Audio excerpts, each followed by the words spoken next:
Sveiki, šioje pamokėlėje aš jums parodysiu, kaip reikia susikonfigūruoti savo mikrofoną kompiuteriu. Taip, tai kompiuterio mikrofono driverius Windows'ai turėtų rasti automatiškai. Jeigu jie jų nerado, tada teks pasiieškoti, kas yra jūsų mikrofono gamintojas ir tuos driverius parsisiųsti iš interneto. Bet dažniausiai, kaip minėjau, Windows'ai mikrofono driverius ras patys. Arba jeigu naudojate web kamerą ir joje yra integruotas mikrofonas, tai tiesiog susinstaliuokite web kameros driverius. Varkyklės, jeigu lietuviškai. Taip, tai kaip sužinoti, ar jūsų mikrofonas veikia taisyklingai? Vienas iš būdų yra, matome štai čia šalia laikrodžio šią garsiakalbio ikonėlę, spaudžiame ant jos dešinį pelės klavišą ir tada matome Recording Devices. Ir čia Recording tabas turėtų būti atidarytas ir čia matysite visus savo mikrofonus.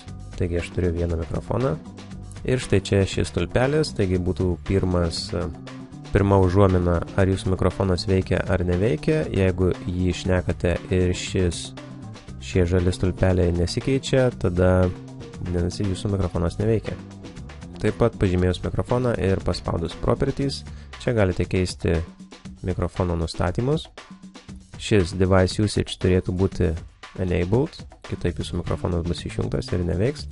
Listen, jeigu norite save girdėti per garsiakalbius, taigi jeigu aš pažymėčiau šitą varnelę ir paspausčiau Apply, tai aš save girdėčiau per savo garsiakalbius. Nelabai smagu, bet jeigu norite save girdėti per savo garsiakalbius, galite pažymėti šią varnelę. Tada Levels, čia kaip garsiai veiks jūsų mikrofonas. Jeigu, tarkime, aš patyrinsiu, turėjo viskas gerokai nutilti. Taigi, palikime ant 99. Ir Advanced, čia kokią garso kokybę norite, kad būtų jūsų mikrofono. Pas mane nustatyta CD Quality. Tai štai šiame lange būtų viskas. Taip pat galite pažymėti savo mikrofoną, paspausti Configure ir šiame lange matome Setup Microphone. Susikonfigūruoti savo mikrofoną arba tiesiog patikrinti, jeigu norite. Taigi spaudžiame šį Setup Microphone ir čia aš pasirinksiu Desktop mikrofoną. Jeigu jūsų mikrofonas, tarkime, integruotas laptopė, pasirinkite šį trečią variantą, bet nelabai iš tikrųjų svarbu, kurį pasirinksite. Spaudžiame Next. Čia bla bla bla paskaitome. Next. Ir štai čia panašiai kaip ir tas prieš tai žalias stulpelis, kur buvo. Jeigu matote, kad šitas stulpelis keičiasi, kai kalbate, vadinasi, jūsų mikrofonas veikia puikiai.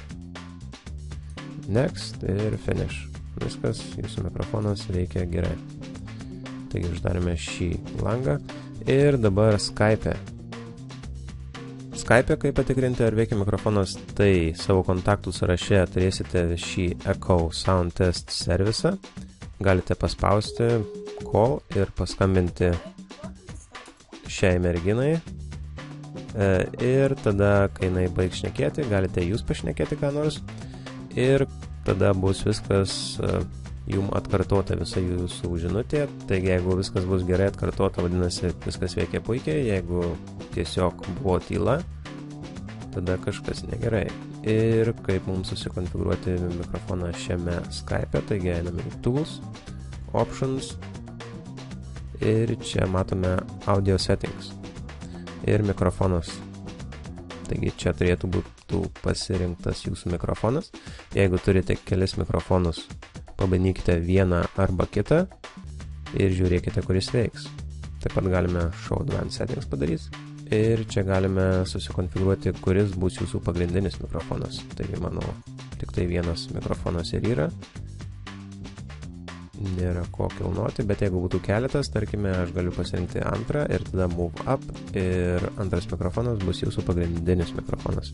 Ir dar vienas tikas, čia yra Automatically Adjust Microphone Settings.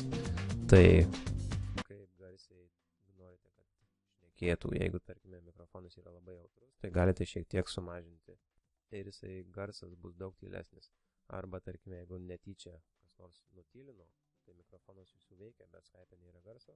Taigi šį volume sliderį reiktų palikti ant high dažniausia, arba tiesiog nustatykite ant automatiškai. Ir tada save. Ir viskas. Tai štai tiek apie mikrofoną ir jo konfiguraciją Windows sistemoje.